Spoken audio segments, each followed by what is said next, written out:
శ్రీ సాయినాథాయ నమః. శ్రీ సాయి సచ్చరిత్రము 16-17 అధ్యాయములు. బ్రహ్మజ్ఞానము లేదా ఆత్మ సాక్షాత్కారమునకు యోగ్యత, బాబావారి వైశిష్ట్యము. బ్రహ్మజ్ఞానం గత అధ్యాయంలో చోల్కర్ తన మొక్కునెట్లు చెల్లించెనో బాబా దానినెట్లు ఆమోదించెను చెప్పాను. ఏ కొంచెమైనను భక్తి ప్రేమలతో ఇచ్చిన దానిని ఆమోదించదనని, గర్వంతో అహంకారంతో ఇచ్చిన దానిని తిరస్కరించదనని బాబా కథలో నిరూపించెను. బాబా పూర్ణ సచ్చిదానంద స్వరూపడ గురిచే కేవలం బాహ్య తంతును లక్ష్య పెట్టేవారు కాదు. ఎవరైనా భక్తి ప్రేమలతో ఏదైనా సమర్పించినచో మిక్కిలి సంతోషంతో ఆత్రంతో దానిని పుచ్చుకునేవారు. నిజంగా సద్గురు సాయి కంటే ఉదార స్వభావులు, దయార్థ హృదయాలు ఎవరూ లేరు. కోరికలు నెరవేర్చు చింతామని కల్పతరు వారికి సమానం కావు. మనం కోరినదల్లా ఇచ్చు కామధేనువు కూడా బాబాతో సమానం కాదు. ఏలనా అవి మనం కోరినవి మాత్రమే ఇచ్చును. కానీ సద్గురువు అచింత్యము, అనుపలభ్యమైన ఆత్మ సాక్షాత్కారమును ప్రసాదించును. ఒకనొక ధనికుడు సాయిబాబా వద్దకు వచ్చి బ్రహ్మజ్ఞానమును ప్రసాదించమని బ్రతిమలాడాను. ఈ కథ ఇచ్చట చెప్పేదను. సకల ఐశ్వర్యములు అనుభవించుచున్న ధనికుడు ఒకడు ఉండెను. అతడు ఇండ్లను, ధనమును, పొలమును, తోటలను సంపాదించాను. వానికి అనేక మంది సేవకులు ఉండిరి. బాబా కీర్తి విని వాని చెవులు పడగానే షిరిడీకి పోయి బాబా పాదములపై పడి బ్రహ్మజ్ఞానమును ప్రసాదించమని బాబాను వేడుకున్నదని తన స్నేహితునితో చెప్పాను. తనకు వేరేమీ వలదని, బ్రహ్మజ్ఞానము పొందినచో తనకు మిక్కిలి సంతసము కలుగునని చెప్పాను. ఆ స్నేహితుడు ఇట్లనెను, బ్రహ్మజ్ఞానమును సంపాదించుట అంత సులభమైన పని కాదు. ముఖ్యంగా నీ వంటి పేరాశ గలవానికి అది మిగులు దుర్లభము. ధనము, భార్య, బిడ్డలతో తేలి మునుగుచున్న నీ వంటి వానికి బ్రహ్మజ్ఞానమును ఎవరిచ్చెదరు? నీవొక పైసా అయినా దానం చేయని వాడివే. నీవు బ్రహ్మజ్ఞానముకై వెదుకున్నప్పుడు నీ కోరిక నెరవేర్చు వారెవరు? తన స్నేహితుని సలహాను లక్ష్యపెట్టక రాను పోను టాంగాను బాడుగను కట్టించుకొని అతడు షిరిడీకి వచ్చాను. మసీదుకు పోయి బాబాను చూచి వారి పాదములకు సాష్టాంగ నమస్కారం చేసి ఇట్లనెను, బాబా ఇక్కడకు వచ్చిన వారికి ఆలస్యం చేయక బ్రహ్మజ్ఞానమును చూపెద్దరని విని నేనింత దూరం వచ్చి తిని ప్రయాణం చే మిక్కిలి బడలి తిని మీరు బ్రహ్మజ్ఞానం ప్రసాదించినచో నేను పడిన శ్రమకు ఫలితము లభించును. బాబా ఇట్లు చెప్పాను, నా ప్రియమైన స్నేహితుడా, ఆతురత పడవద్దు. త్వరలో నీకిప్పుడు బ్రహ్మమును చూపెదను. నాది నగదు బేరమే కాని అరువు బేరం కాదు. అనేక మంది నా వద్దకు వచ్చి ధనము, ఆరోగ్యము, పలుకుబడి, గౌరవము, ఉద్యోగము, రోగ నివారణము మొదలగు ప్రాపంచిక విషయములనే అడుగుదురు. నా వద్దకు వచ్చి బ్రహ్మజ్ఞానం ఇవ్వమని అడుగువారు చాలా తక్కువ. ప్రపంచ విషయములు కావాలనని అడుగువారికి లోటు లేనే లేదు. పారమార్థిక విషయమై యోచించువారు మిక్కిలి అరుదు. కావున నీ వంటి వారు వచ్చి బ్రహ్మజ్ఞానము కావలను అని అడుగు సమయము శుభమైనది, శ్రేయోదాయకమైనది. కనుక సంతసముతో నీకు బ్రహ్మజ్ఞానమును దానికి సంబంధించిన వాడిని అన్నింటినీ చూపెదను. ఇట్లని బాబా వానికి బ్రహ్మమును చూపుట మొదలెడెను.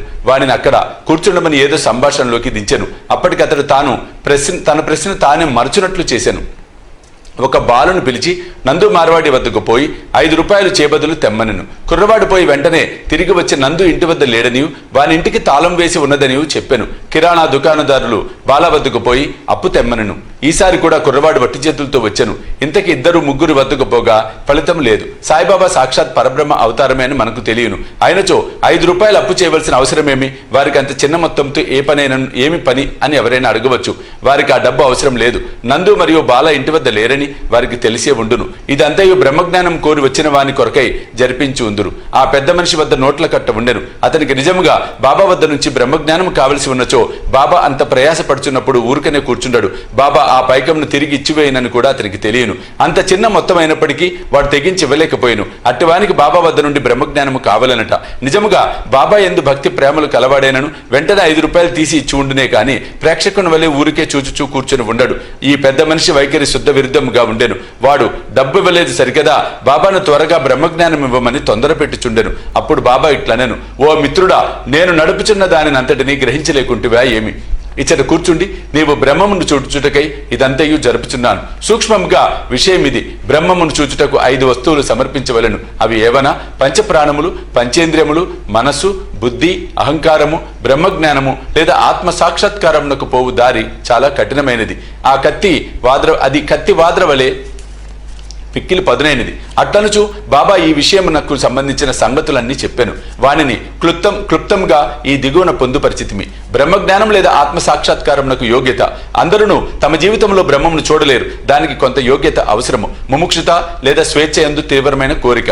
ఎవడైతే తాను బద్ధుడనని గ్రహించి బంధనంలో నుండి విడివడుటకు కృతనిశ్చయుడై శ్రమపడి ఇతర సుఖములను లక్ష్య పెట్టక దానిని పొందుటకై ప్రయత్నించునో వాడు ఆధ్యాత్మిక జీవితమునకు అర్హుడు. విరక్తి లేదా ఇహపర సౌఖ్యములందు విసుగు చెందుట, ఇహపర లోకములందు గల గౌరవములకు విషయములకు విసుగు చెందిన కాని పారమార్థిక రంగంలో ప్రవేశించుటకు అర్హత లేదు. అంతర్ముఖత, మన ఇంద్రియములు బాహ్యమును చూచుటకే భగవంతుడు స్పృశించి ఉన్నాడు కనుక మనుష్యుడెప్పుడును బయట ఉన్నవాడిని చూచును. కానీ ఆత్మ సాక్షాత్కారము లేదా మోక్షమును కోరువాడు దృష్టిని లోపలకు పోనిచి లోపలనున్న ఆత్మను అనేక ధ్యానముతో చూడవలేను. పాప విమోచన పొందుట, మనుష్యుడు దుర్మార్గ మార్గం నుండి బుద్ధిని మరలించినప్పుడు, తప్పులు చేయటం మాననప్పుడు, మనస్సు చెలింపకుండా నిలబెట్టలేనప్పుడు, తప్పులు చేయటం మాననప్పుడు మనస్సు చెలింపకుండా నిలబెట్టలేనప్పుడు జ్ఞానం ద్వారా కూడా ఆత్మ సాక్షాత్కారము పొందలేడు. సరైన నడవడి, ఎల్లప్పుడూ సత్యమును పలుకుచు తపస్సు చేయుచు లోన చూచుచు బ్రహ్మచారిగా ఉండిన కాని ఆత్మ సాక్షాత్కారము లభించదు. ప్రియమైన వాని కంటే శ్రేయస్కరమైన వాటిని కోరుట. లోకంలో 2 తీరులు ఉన్నవి. ఒకటి మంచిది, రెండవది ప్రీతికరమైనది. మొదటిది వేదాంత విషయములకు సంబంధించినది, రెండవది ప్రాపంచిక విషయములకు సంబంధించినది. ఈ రెండును మానవుని చేరును. వీనిలో ఒకదానినే అతడు ఎంచుకొనవలేను. తెలివి గలవాడు మొదటి దానిని అనగా శుభమైన దానిని కోరును. బుద్ధి తక్కువ వాడు రెండవ దానిని కోరును.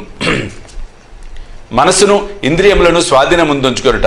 శరీరము రథము, ఆత్మ దాని యజమాని, బుద్ధి ఆ రథమును నడుపు సారథి, మనసు కళ్ళెము, ఇంద్రియములు గుర్రములు, ఇంద్రియ విషయములు వాని మార్గములు.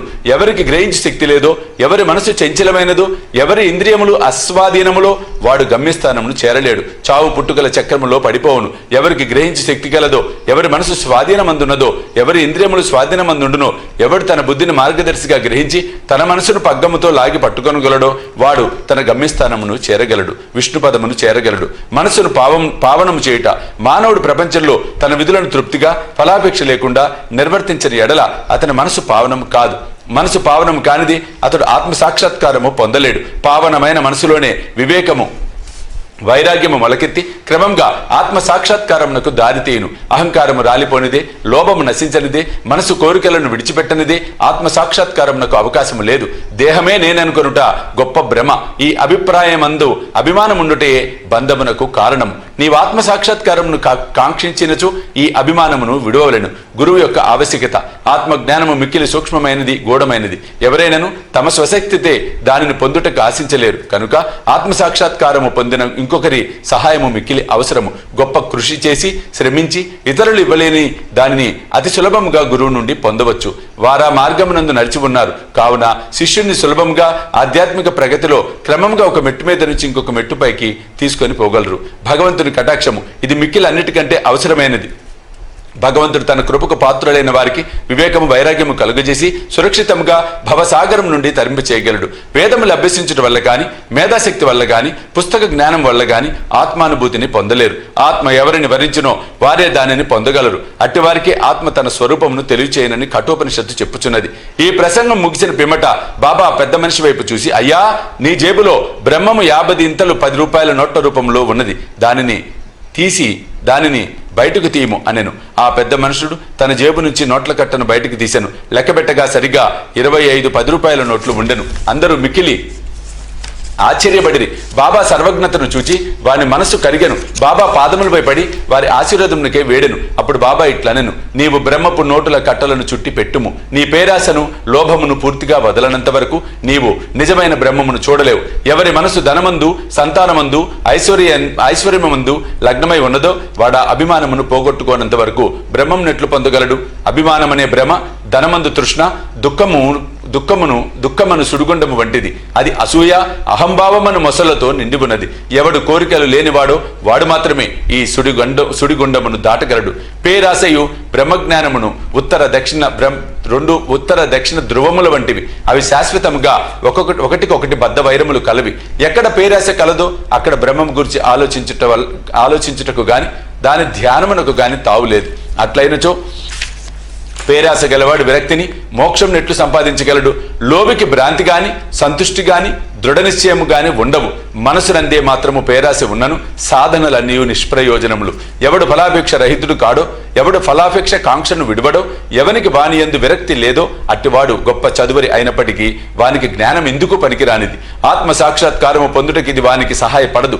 ఎవరు అహంకార పూరితులు, ఎవరు ఇంద్రియముల విషయముల గురించి ఎల్లప్పుడూ చింతించెదరో వారికి గురుబోధలు నిష్ప్రయోజనములు. మనసును పవిత్రమనుచుట తప్పనిసరి అవసరము. అది లేనిచో మన ఆధ్యాత్మిక ప్రయత్నములన్నీ ఆడంబరము డాంబికము కొరకు చేసినట్లగును. కావున దేనిని జీర్ణించుకోగలడో, దేనిని శరీరమునకు పట్టించుకోగలడో దానినే వాడు తీసుకొనవలేను.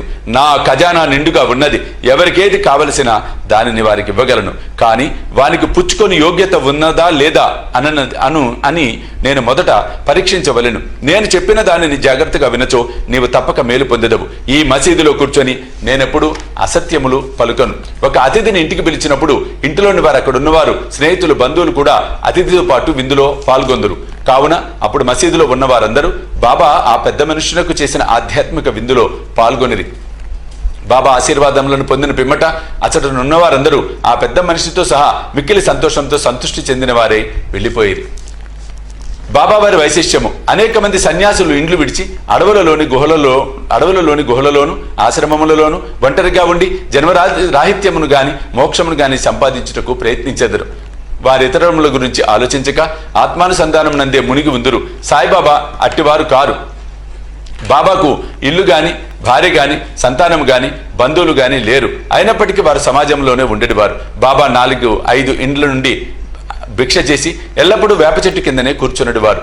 లౌకిక విషయములందు మగ్నులైన జనులకు ఈ ప్రపంచంలో ఎట్లు ప్రవర్తించవలెనో బోధించడి వారు. ఆత్మ సాక్షాత్కారము పొందిన పిమ్మట కూడా ప్రజల క్షేమమునకే పాటుపడు సాధువులు, యోగులు మిక్కిలి అరుదు. అట్టి వారిలో శ్రీ సాయిబాబా ప్రథమ గణ్యులు కనుక హేమాడ్ పంత్ ఇట్లు చెప్పాను: ఏ దేశమునందు సాయిబాబాను అపూర్వ అమూల్యమైన పవిత్ర రత్నము పుట్టినదో ఆ దేశము ధన్యము. ఏ కుటుంబములో వీరు పుట్టిరో అదియు ధన్యము. ఏ తల్లిదండ్రులకు వీరు పుట్టిరో వారును ధన్యులు. 16-17 అధ్యాయములు సంపూర్ణము. సద్గురు సాయినాథార్పణమస్తు. శుభం భవతు.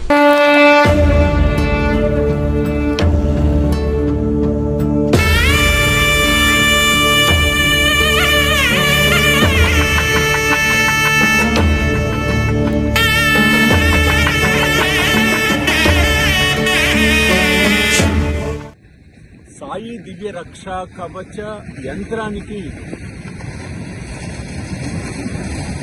స్వర్ణ కవచం, స్వర్ణ తాపడం